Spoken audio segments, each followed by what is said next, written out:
Assalamualaikum warahmatullahi wabarakatuh. Selamat siang. Kembali lagi di channel YouTube Naina Bubur. Di kesempatan kali ini kami akan memberikan informasi kepada Anda semua mengenai sejarah Desa Ragung Lampitan. Di setiap desa pasti ada alasan kenapa dinamakan desa tersebut. Oleh karena itu kami akan mengulas secara rinci bagaimana desa tersebut terbentuk. Desa Ragung Lampitan merupakan salah satu desa yang terletak di Kecamatan Bate Alit, Kabupaten Jepara, yang mana desa ini bersebelahan dengan Desa Rengging, Desa Ngasem, Desa Mindahan, dan juga Desa Pancur. Selain itu, kami juga akan mengulas sejarah dan peristiwa penting apa yang pernah terjadi di desa ini. Untuk itu, kami sudah terhubung oleh reporter kami, yaitu Alfira Dina Salsabila, di tempat narasumber berada. Terima kasih Aida dan Lisna. Kembali lagi dengan saya Alfira Dina Salsabila. Saat ini saya berada di lokasi langsung Mbah Basir selaku mantan petinggi desa Ragung Lampitan. Baik, selamat siang Pak. Iya, terima kasih, maaf telah mengganggu waktunya. Apakah Bapak bisa menceritakan bagaimana asal-usul sejarah dari Desa Ragung Lampitan ini? Ya, bisa saya itu yang tidak ada buku saya, tapi saya cerita itu ya dari sesepuh dulu, karena pada waktu itu kan pernah jadi kepala desa di tahun 98 dan terakhir 2007. Nah, karena cerita saya asal usul Desa Ragung Lampitan itu ya berasal dari kisah-kisah atau cerita orang-orang tua-tua dulu, dari turun temurun. Ya, kita berawal dari asal mula satu desa. Jadi setiap tempat kejadian atau desa kan ada asal usulnya atau namanya istilahnya dalam bahasa Indonesia legenda. Nah, kita mulai asal usul atau legenda Desa Ragung Lampitan. Dan Desa Ragung Lampitan itu ya berlokasi di Kecamatan Bate Alit, Kabupaten Jepara. Ya, asal mulanya berdirinya Desa Ragung Lampitan berasal dari seorang tokoh atau kiai atau ulama berasal dari Desa Sukodono. Desa Sukodono masih satu wilayah dengan Kabupaten Jepara. Nah, Desa Sukodono itu dihuni oleh sebuah pesantren di Desa Sukodono yang disepuhi seorang kiai terkenal namanya Kiai Sukodono yang mengelola suatu pesantren yang khususnya pada itu yang mengaji atau yang itu banyak kan santri putri yang dikenal santri putri. Dan di awal kejadian itu dalam suatu saat itu berawal dari kisah ya seorang kiai, kisah asmara dengan santrinya. Walhasil singkat aja seorang kiai itu cinta atau kisah asmara dengan santrinya sampai terjadi kehamilan antara seorang kiai Dengan santrinya. Terus ya lama terjadi adalah hasil ya hamil nggak tahu yang di saat hamil muda itu gimana sih caranya Bang Ajo untuk menghilangkan rasa tapi itu akhirnya Pak Kiai sama santrinya itu meninggalkan lokasi pesantren tersebut, meninggalkan Desa Sukodono ya untuk menutupi aibnya karena sudah didengar oleh warga masyarakat atau dari masyarakat. Tapi sebelum meninggal itu Pak Kiai itu berpesan pada santri-santri bahasanya kenanya tapi tidak jelas ya warga santri-santriku ojo ngelakoni sing koyo aku hanya itu, tapi tidak dimaksud apa sih, maksudnya ya cuma melakukan hal seperti itu terus meninggalkan lokasi pesantren tersebut. Lah karena ketika dikasih itu akhirnya santri lokasi pesantren itu ya bubar ya pulang ke rumah masing-masing karena keadaan itu. Karena pagi bilang pesantren itu dimbok mentah oleh warga Desa Sukodono. Jadi kisahnya waktu Desa Sukodono warganya itu tidak meluk agama Islam, tapi ojo kaya aku, pengertian warga itu ojo kaya ngelakukan Islam seperti aku. Jadi warga masyarakatnya yang tidak melakukan keislaman. Jadi banyak yang Kristen di situ ya Pak? Banyak Kristen itu ya, banyak yang Buddha tidak melakukan ibadah Islam. Nah karena sudah hamil itu ya pergi meninggalkan lokasi dia suatu bersama santri dan kiai itu.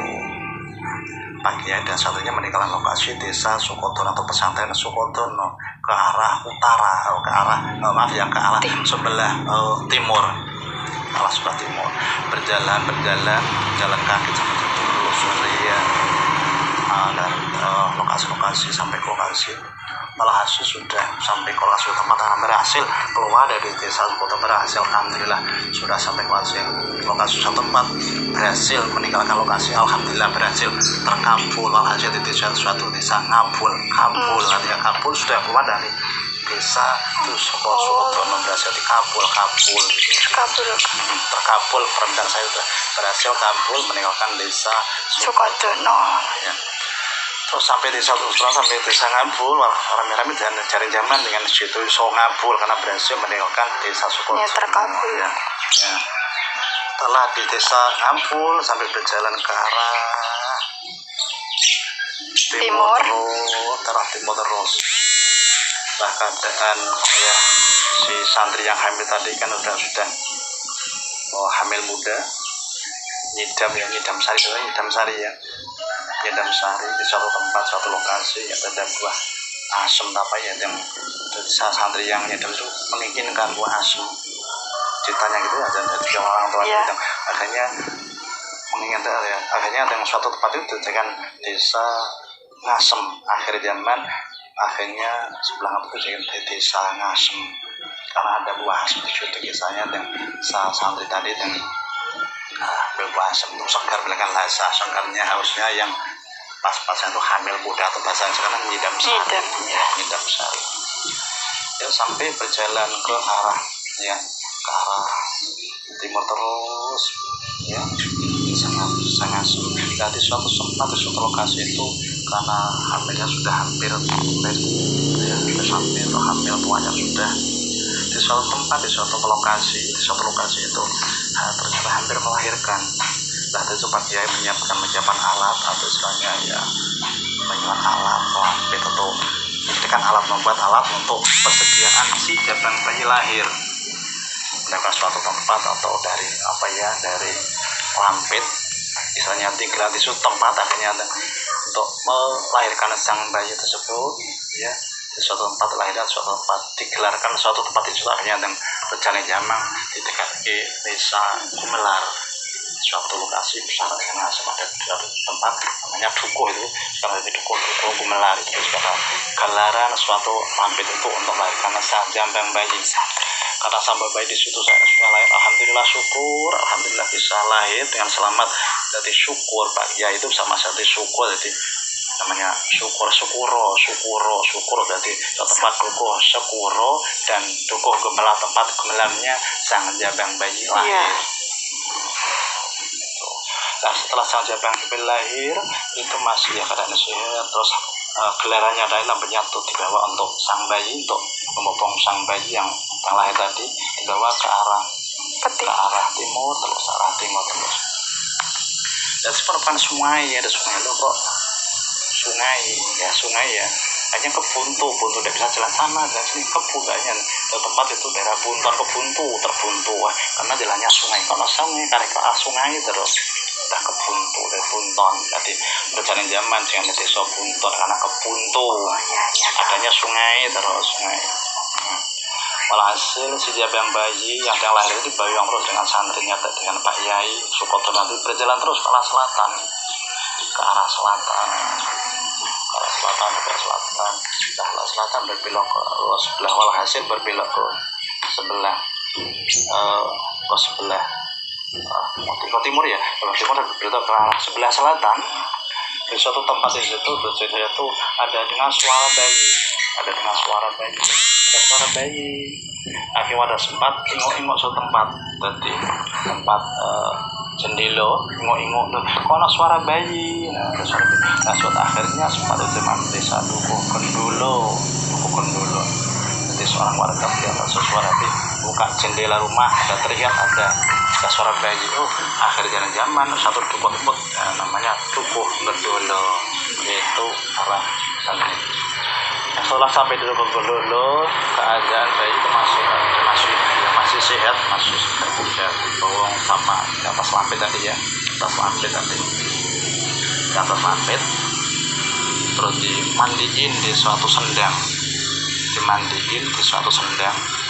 yang sendang tersebut nama sendang karetan, karena dulu ada pohon karetan yang besar. Itu masyarakat tempat yang beli karetan atau nyaman sendang, tempat air yang airnya itu selama ini tidak pernah kering, mengalir terus diawasi warga-warga tersebut.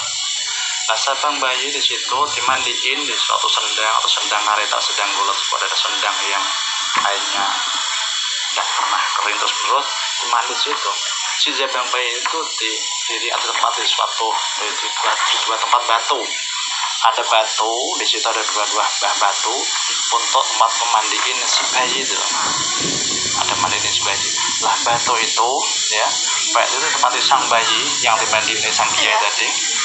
Batu itu suatu keajaiban, bayi pada ada keajaiban yang dua batu itu akhirnya tembus oleh bekas kaki sang bayi. Jadi ternyata yang batu bertapa. Jadi sendang karetan atau sendang dulu itu ada dua buah batu, sepasang dua batu yang ada bekas tapak kaki si bayi kanan kiri seperti pas berkata. Nah, tapak kaki bayi batu itu di saat ini menyangkut juga peristiwa lampitan juga, di saat berdirinya pondok pesantren karetan, batu itu pernah diangkat di atas lokasi itu sekitar tahun 2002, mungkin 2002 itu ada tempat berdirinya pondok pesantren kedua itu, pondok pesantren Salafiyah. Nah, batu itu pernah diangkat di lokasi pesantren, disisihkan karena terjadi kegagalan ramai. Akhirnya warga minta yang itu namanya benda-benda bersejarah di desa Lampitan, benda-benda dikeramatkan oleh warga desa Lampitan. Nah, batu pertapa itu yang semula diboyong oleh santri-santri pesantren karetan dulu itu, warganya minta kembalikan ke tempat asli. Malah hasil batu yang tadinya diangkat di lokasi pesantren itu dikembalikan ke asal semula, yaitu memang itu sejarah Ragu Kelampitan, yaitu ada batu kembali seperti itu, kembali ke tempat tersebut.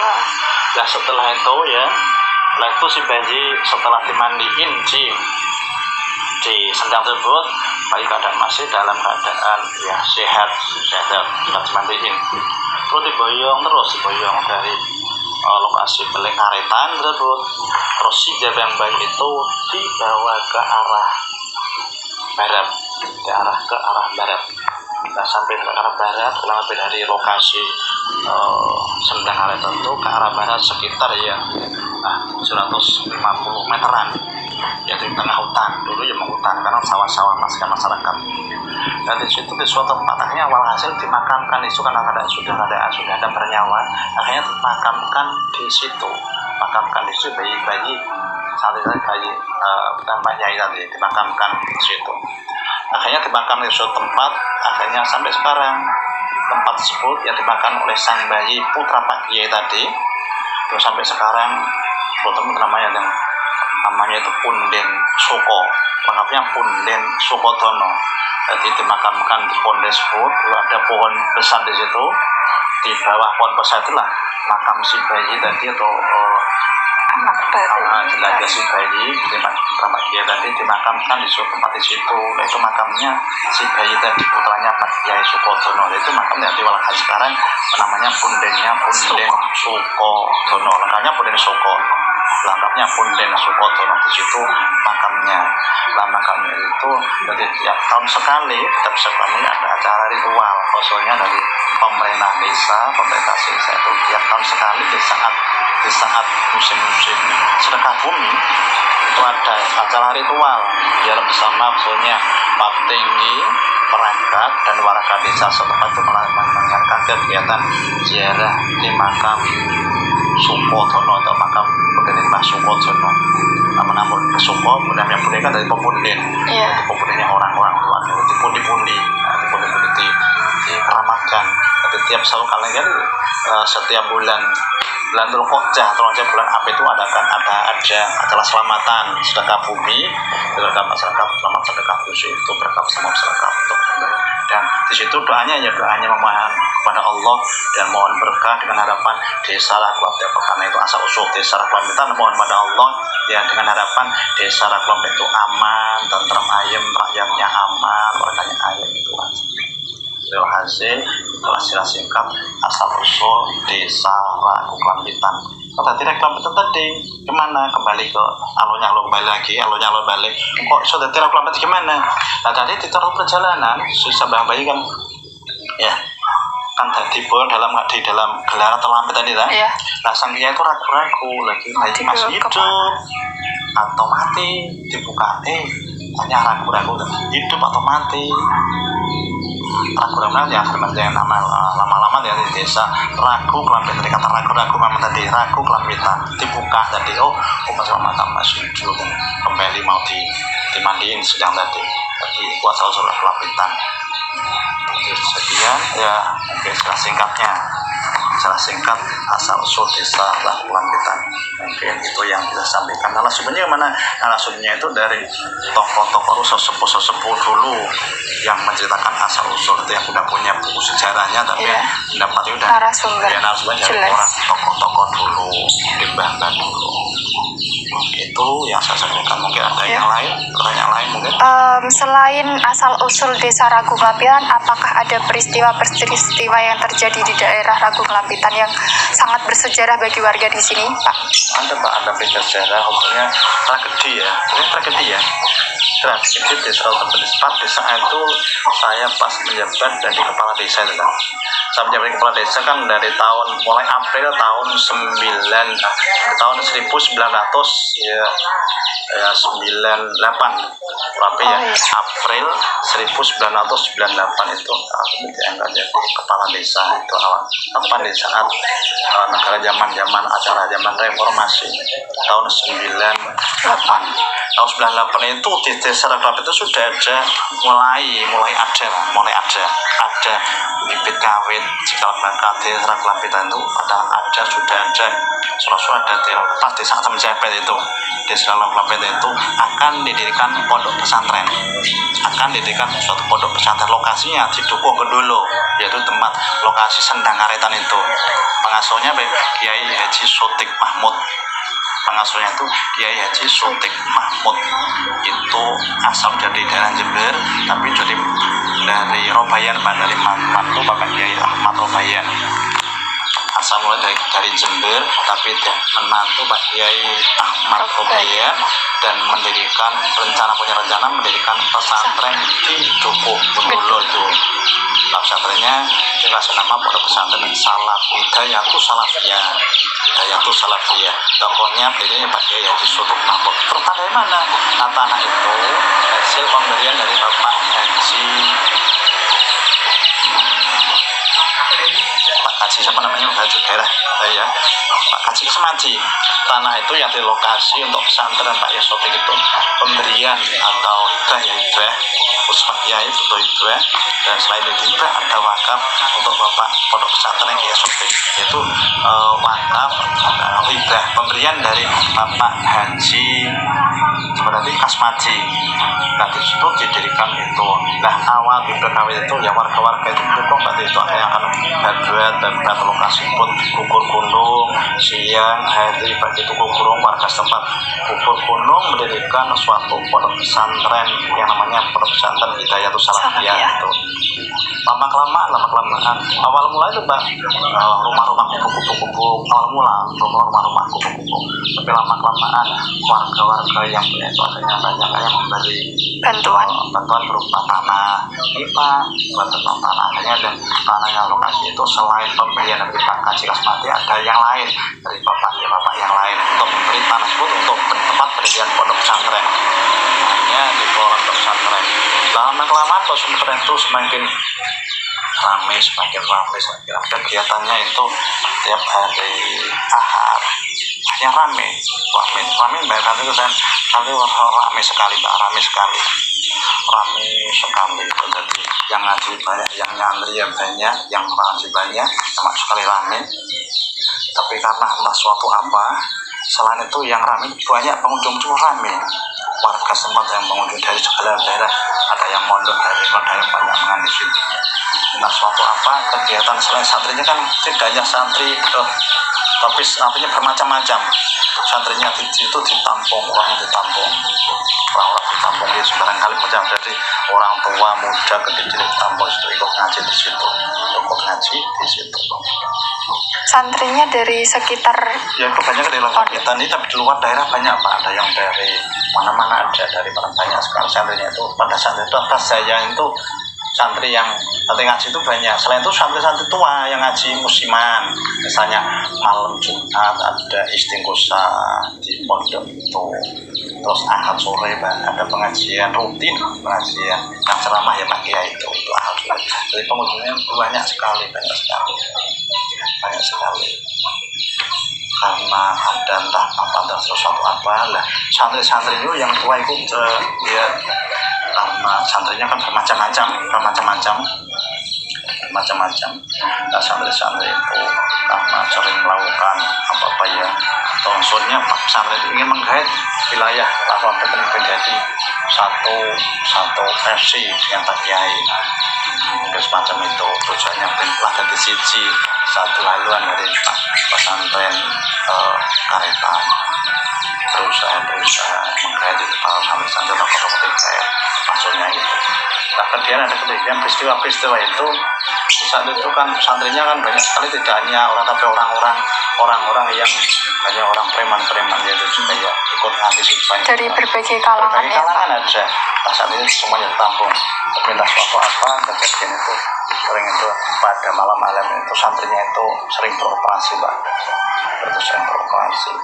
Operasinya ya miras-miras, tujuannya ya alasan membantu pemerintah untuk menghilangkan miras. Tujuannya ada santri-santri kelompok santri itu menekan ya mengadakan operasi toko-toko yang ada mirasnya, operasi itu ya Pak. Hanya ya antara pro dan kontra. Miras ujian urusannya kan pemerintah pro dan nah, suatu apa tiba-tiba itu ada kejadian peristiwa yang tragedi kalau kita akhirnya terjadi karena santri-santri jadi yang melakukan masalah akhirnya ya ada dan pro dan kontra akhirnya jadi masyarakat banyak, ada yang resah, ya ada yang senang dan tidak senang sekali tindakan itu. Akhirnya ya kebanyakan melakukan itu sambil melakukan operasi miras koyok yang miras sering ya itu, dan ada yang pro akhirnya terjadi hal-hal yang akhirnya terjadi untuk tujuan untuk kayak meredam masyarakat. Akhirnya terjadi suatu kayak ya sih caranya tidak terjadi semacam itu, hanya tidak terjadi di warga masyarakat dengan operasi itu hanya terjadi sesuatu hal yang tidak diinginkan oleh masyarakat itu. Sesuatu singkat itu hanya terjadi peristiwa. Sebelumnya itu ya peristiwa ada dari kapal itu mengadakan sweeping karena selain melakukan operasi miras itu ada pemerintah dalam hal ini keamanan melakukan sweeping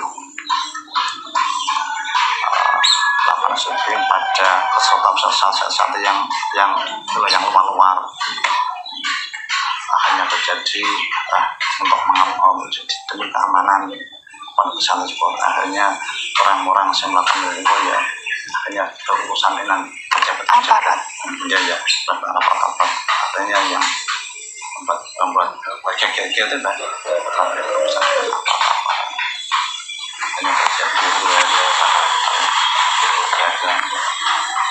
jadi tidak bisa rata betul dari luar itu ada peristiwa terjadi semacam itu. setelah terjadi ada tragedi itu ya hanya masyarakat Rombak itu yang pro dan kontra, masyarakat yang senang dan tidak senang. Jadi daerah tersebut hanya terjadi peristiwa itu ada pro dan kontra. Masyarakat yang senang ya membela pondok, yang tidak senang ya mengharapkan agar pondok pesantren itu hilang karena alasannya meresahkan masyarakat. Tapi tempat tidak lepas setelah kejadian peristiwa itu Pak. Setelah kejadiannya ada peristiwa itu masyarakat tentang terpecah Pak. Percaya ono pro dan kontra. Dan menjadi mana ada yang menghendaki maka ya suci pondok pesantren dihilangkan dan orang karena merasakan masyarakat alasannya. Tapi pada saat itu ya pemerintah menyebarkan rapat-rapat Indonesia dengan tokoh-tokoh gimana sih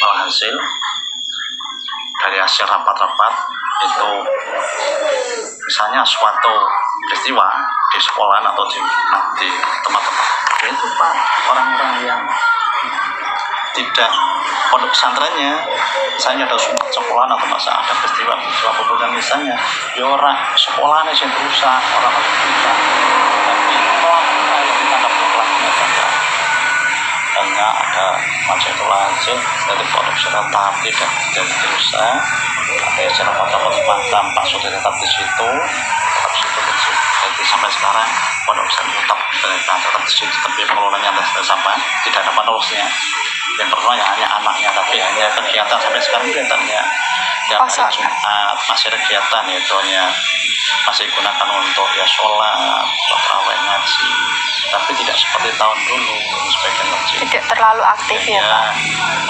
yang terus sekarang yang putra putra anaknya terus ya tiap hari Jumat ada pertemuan ngaji di sana tapi tidak seperti tahun dulu hanya bangunnya yang sedikit aja itu hanya singkat saja tidak sampai mendetail itu juga bisa kapan yang setelah ya setelah tahun 2002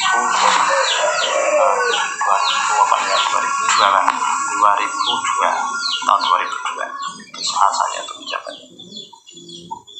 nah sampai sekarang pondok pesantren masih berdiri kokoh tapi ya agak banyak kersang karena sumbernya hanya terbatas dulu kan sampai sekarang agak kersang karena penghuninya ya hanya sebagian aja Hanya pendatang ya, hanya orang-orang setempat saja tidak pendatang apa mungkin yang disampaikan. Baik, selanjutnya batas wilayah Ragung Lampitan. Batas wilayah untuk wilayah rawan sebagian misalnya memang butuh pertanian Mbak. Kalau petani, orang petani terus wilayahnya untuk wilayah desa Lampitan itu batas beberapa desa misalnya untuk desa sebagian utara itu berbatasan dengan desa Mindan gitu. Ya. Yang sebelah barat itu berbatasan dengan desa Ngasem. Yang sebelah selatan berbatasan dengan desa Pengging dan juga desa Gedeng ke selatan. Yang sebelah timur berbatasan dengan desa Rajawesi dan desa Pancur. Dan untuk wilayah Ragung Lampitan itu dihuni atau tempatnya ada 26 RT dari RT 1 sampai 26 RT. Nah 26 RT itu dipimpin oleh satu kepala desa membawahi 3 kadus Pak. Wilayah kadus 1 atau kami tua 1 yaitu wilayah dari RT 1 sampai RT 11 itu wilayah kadus 1. Terus RT 12 sampai RT 18 itu wilayah kadus 2. Terus untuk wilayah bagian timur yaitu RT 20 sampai RT 26 itu wilayah kadus 3. Jadi untuk desa Lampitan wilayah ada 3 kadus 1, kadus 2, kadus 3. Atau sekarang istilahnya kami tua 1, kami tua 2, kami tua 3. Juga kebayanya juga ada 3 Pak. Kebayang 1, 2, 3 juga karena wilayahnya yang sangat luas.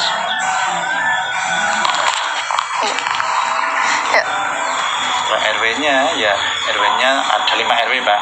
RW-nya ada 2 RT itu langsung difokus menjadi 5 RW. Ya, RW 1 membawai dari RT 1 sampai RT 5 itu RW 1. Terus RT 6 sampai RT 11 itu membawai wilayah kami tua RW 2.